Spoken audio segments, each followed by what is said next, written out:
Dalam sedar tak sedar, kita sebenarnya dah pun menghampiri kepada penghujung tahun 2022. Dan saya yakin mungkin sebahagian daripada anda yang dah tak sabar dah kan nak pergi kepada tahun yang seterusnya, tahun 2023. Tapi sebenarnya kita sedar tak, kita perasan tak yang tahun ni je ada banyak sangat bencana yang berlaku bukan saja dekat negara kita tapi dekat negara luar juga. Dan untuk bulan Oktober saja, kalau anda perasan ada beberapa tragedi yang tragis yang telah berlaku, yang telah merenggut banyak sangat nyawa. Dan hari ni kita nak recap sikit berkaitan dengan 5 tragedi yang berdarah yang berlaku sepanjang Oktober bulan yang lepas.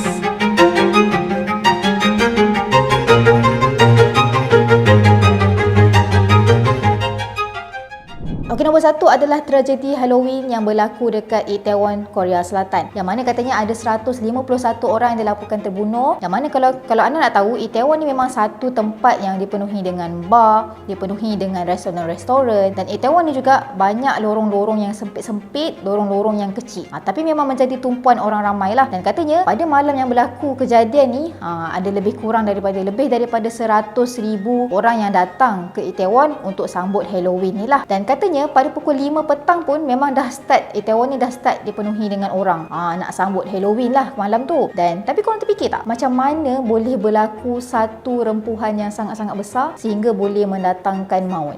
Cerita dia bermula dengan katanya ada satu lorong ni sempit, macam Izzah cakap tadi lah, sempit dan memang sangat kecil lah. Yang mana dekat lorong ni yang diorang berkumpul, yang diorang bersesak-sesak beramai-ramai tu, yang mana dekat lorong ni diorang datang daripada 3 arah yang berbeza berkumpul dekat lorong tu. Bayangkan semua datang daripada arah yang berbeza berkumpul dekat satu lorong yang kecil. Jadi bila berlaku macam tu, bermulalah ada situasi tolak menolak kan, ada orang kata asak mengasak. Jadi disebab itulah berlakunya rempuhan yang sangat besar dekat lorong ni. Dan dekat lorong ni juga katanya dia macam menurun bukit tau. Jadi korang bayanglah kalau orang atas tolak orang bawah yang bahaya. Jadi dekat kat situlah yang bermulanya bila seorang jatuh, orang bawah jatuh, yang atas pun akan jatuh sehingga orang kata apa, sampai situasi yang sangat teruk, dia orang sampai jatuh menindih di atas satu sama lain tu, sehingga kan panjangnya tu lebih kurang 15 kaki ataupun 4 meter macam tu. Betapa teruknya bila dah seorang jatuh memang akan yang lain tu akan jatuh lah, orang kata macam domino game macam tu. Okey, dan polis dapat call pada pukul 6.34 petang lagi. Itu first call. Orang cakap dengan polis, tolonglah datang sekarang sebab situasi ni nampak macam akan tegang, nampak macam akan lagi teruk lah kan, nak minta polis kawal. So polis cakap apa? Polis cakap okey tak apa, nanti kita akan minta pegawai-pegawai kita datang turun ke sana. Tapi tunggu makan berjam-jam juga tak ada. Langsung tak ada, memang tak ada siapa datang. Sampailah dah 3 jam selepas tu, diorang call lagi, diorang dapat 10 panggilan kecemasan yang menyatakan keadaan dah semakin teruk, dah ada start yang tolak menolak, dah ada yang cedera. Tapi sama juga pihak penguasa lambat ambil tindakan. Sampailah dah berlakunya rempuhan yang sangat besar, sampaikan ada yang maut. Masa ni lah baru semua nak datang.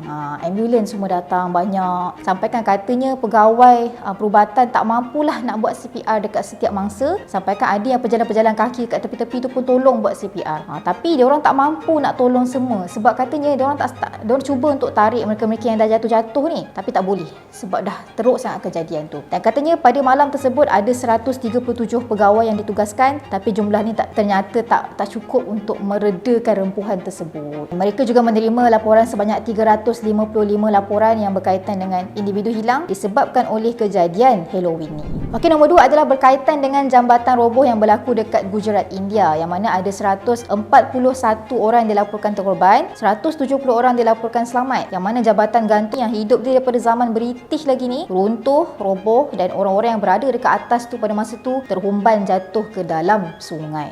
Dan katanya pada ketika itu ada lebih kurang 400 ke 500 orang yang berada dekat atas tu. Diorang tengah sambut macam pesta Diwali lah, tengah sambut upacara keagamaan. Tapi sebenarnya jambatan ni memang dah jadi tarikan daripada dulu lagi, yang mana jambatan ni dia akan merentasi sungai Machu dan sepanjang 754 kaki. Dan sebelum ni pun memang menjadi ramailah yang datang berkunjung dekat jambatan ni, yang mana mangsa kebanyakannya terdiri daripada wanita-wanita yang muda, orang-orang yang muda, kanak-kanak. Dan ada seorang mangsa yang selamat, dia kata apa, lebih dikenali sebagai Mahesh lah, di mana Mahesh ni kata masa dia sampai dekat jambatan tu kan, orang dah memang overcrowded, dah memang penuh sangat, sampai dia ingat dia kena tunggu dulu. Tapi orang yang jaga tiket tu cakap apa, tak apa, gerak je, move saja.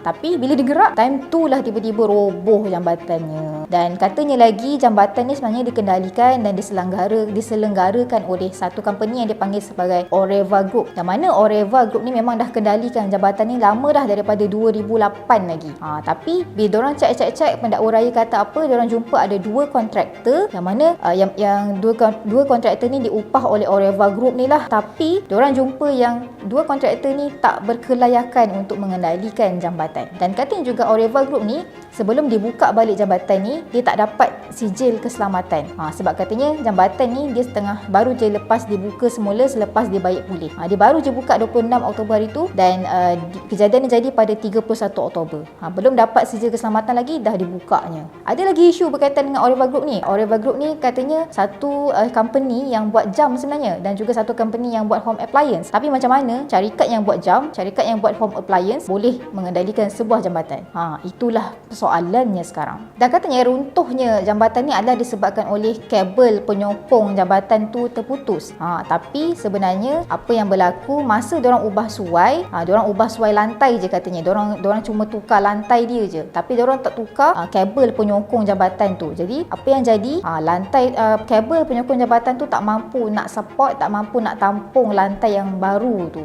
Jadi bayangkan tak mampu nak tampung lantai, apatah lagi bila orang ramai-ramai duduk berdiri atas tu, apa yang jadi kan, lama-lama putuslah dia. Dan katanya juga kabel penyokong tu juga dah berkarat. Jadi ini salah satu faktornya lah. Dan ada yang kata sepanjang jambatan tu dibuka semula, sebenarnya dah ramai dah orang yang datang, dah beribu-ribu orang yang datang. Tapi kenapa sepanjang yang datang tu tak ada langsung mereka ni nak sediakan pegawai keselamatan ke, macam nak sediakan polis ke, nak sediakan penyelam ke, bot ke, nak langkah berjaga-jagalah kalau ada apa-apa berlaku. Tapi langsung tak ada. Okey, nombor 3 adalah berkaitan dengan tragedi Kanjuruhan Malang Indonesia. Yang mana tragedi ni berlaku di antara dua pasukan bola sepak Indonesia yang terbesar, iaitu pasukan Arema FC dan juga Persebaya Surabaya. Yang mana Arema FC pada perlawanan tersebut telah tewas 2-3 dengan pihak lawan. Dan katanya rusuhan ni bermula bila mana ada penyokong Arema FC yang menceroboh ataupun meluru masuk ke dalam padang, mungkin disebabkan tak boleh menerimalah dengan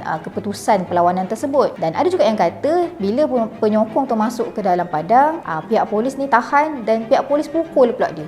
Jadi tindakan pihak polis ni mungkin membuatkan penonton-penonton yang lain nampak dia macam marah lah. Diorang marah dan diorang pun apa lagi kan, melurulah masuk beramai-ramai. Jadi bila keadaan dah semakin tegang, polis pun apa lagi kan, polis siap bawa anjing diorang, siap bawa perisai, askar-askar semua dah turun kan. Sampai bila tak boleh terkawal, diorang pun buat apa? Lepaskan gas pemedih mata. Dan ada saksi yang kata lebih daripada 20 gas pemedih mata dilepaskan, didengar dia kata. Dan kebanyakan yang terkesan dengan gas pemedih mata ni adalah warga-warga emas dan juga kanak-kanak. Dan katanya juga kapasiti stadium tu adalah 38,000, tapi pada hari tersebut diorang buka tiket sebanyak 42,000. Dah melebihi kapasiti jugalah sebenarnya. Dan disebabkan kejadian ni, Arema FC didenda sebanyak RM75,000 dan mereka tidak dibenarkan untuk menganjur mana-mana perlawanan sepanjang musim ni lah. Dan kejadian ni dah menjadi kejadian kedua terburuk dalam sejarah perlawanan bola sepak dunia. Dan kejadian ni telah mengorbankan lebih kurang 100 orang, lebih daripada 100 orang, dan lebih daripada 300 orang yang telah dilaporkan cedera. Nombor 4 adalah taufan alge yang berlaku dekat Filipina. Kalau korang nak tahu, Filipina ni dia adalah satu pulau yang ada lebih daripada 7,600 pulau, dan mereka ni dijangkakan setiap tahun akan berhadapan dengan purata 20 taufan.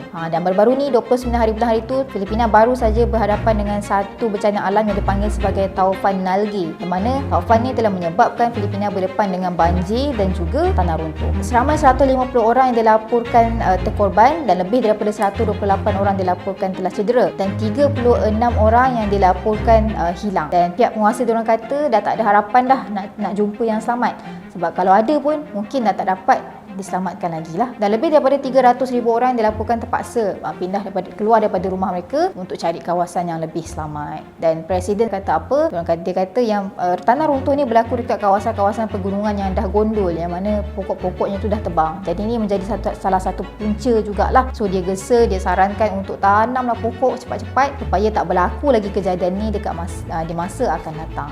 Dan disebabkan oleh ribut ni telah orang kata musnahkan hasil ladang sebanyak 1,5 104.15 juta ringgit, yang mana ia dah menjadi ribut kedua yang terburuk yang berlaku dekat Filipina untuk tahun ni. Sebab April hari tu Filipina sekali lagi berhadapan dengan ribut yang dipanggil ribut Tropika Maggie, yang mana telah mengorbankan sebanyak 214 orang. Nombor 5 adalah kejadian berkaitan dengan bom kereta yang berlaku dekat Somalia, yang mana ia adalah satu kejadian yang mana katanya ada dua kereta ni dipenuhi dengan bahan letupan, dipenuhi dengan bahan peledak, yang mana diletupkan berhampiran dengan kawasan Kementerian Pendidikan Somalia. Ada dua letupan pula tu, bukan satu je, dua letupan, satu dekat kawasan Kementerian Pendidikan, satu dekat kawasan pendidikan Somalia tadi. Nombor dua letupan adalah masa ambulan datang, dan katanya letupan ni berlaku dekat satu persimpangan, yang mana simpang ni memang satu simpang yang sibuk, yang memang ramai sangat orang. Bayangkan lebih daripada 100 orang yang dilaporkan telah terkorban, dan lebih daripada 300 orang yang dilaporkan telah cedera. Dan bukan saja ada yang terkorban, juga memusnahkan bangunan-bangunan, memusnahkan kenderaan-kenderaan yang ada dekat situ. Dan katanya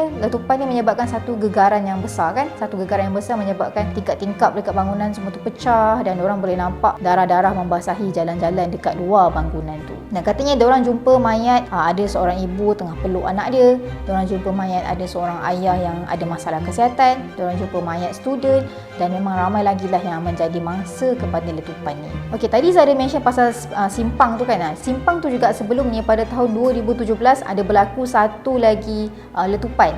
Lebih kurang sama cara dia, cumanya diorang guna truk pada masa tu, satu truk yang dipenuhi dengan bahan letupan yang telah mengorbankan lebih kurang 500 nyawa. Jadi sebenarnya itu adalah simpang yang samalah berlaku juga yang berlaku pada tahun ni. Jadi itulah dia berkaitan dengan 5 tragedi berdarah yang berlaku sepanjang bulan Oktober yang lepas. Jadi beruntunglah kita ni menjadi sebahagian daripada rakyat Malaysia yang sangat berbilang kaum, sangat berbilang bangsa, tapi kita boleh hidup bersatu padu, kita boleh saling bertoleransi kan. Sebab dekat luar belum tentu lagi kita akan dapat suasana yang macam ni. Dan kita doakan juga supaya negara kita Malaysia akan terus menjadi sebuah negara yang bersatu padu, yang akan sentiasa dilindungi daripada segala musibah dan juga bala bencana. Jadi setakat tu je perkongsian kita untuk hari ini, dan jangan lupa sebelum tu like dulu, dan jangan lupa komen dan subscribe juga YouTube Siakap Keli. Okay, insyaAllah kita jumpa lagi untuk next video akan datang. Assalamualaikum.